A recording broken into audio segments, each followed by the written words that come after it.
fez com uma parábola. Ele respondeu com uma parábola. Jesus falou de um homem que estava indo até Jericó, que foi assaltado por 3 ladrões que bateram nele e pegaram o dinheiro dele que tinha.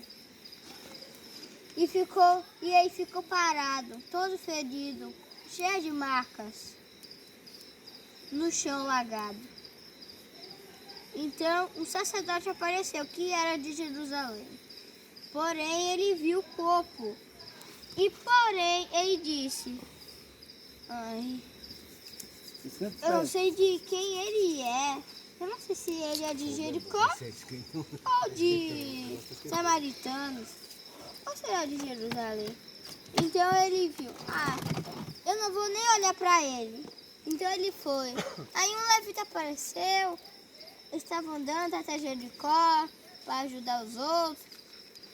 Mas aí viu o homem ferido e disse: ai não, ladrões! Ai, precisa me salvar! E deixou igual ao sacerdote. Então, de tarde, um samaritano apareceu. Que não era... Os samaritanos e judeus não eram amigos. Então, o samaritano viu aquele judeu e se lembrou das ordens. Porém, ele viu de novo e sentiu pena. E sentiu pena dele. E viu que ele tinha água, óleo e toalha para sarar as feridas. Então ele ajudou. Então ele limpou as feridas. Todas. Quase todas. E foi até Jericó antes que escurecesse. Para ele morresse de noite. Porque a noite fica frio. Então ele levou para uma citernaria.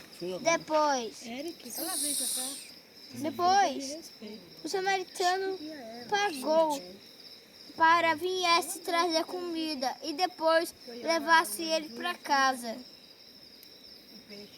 Então Jesus respondeu: quem amou o mais próximo? E o sacerdote disse: aquele que foi o último, pois será igual ao reino dos céus, que será assim ajudando os outros. E Jesus continuou a falar um pouco. E essa é a parábola do bom samaritano.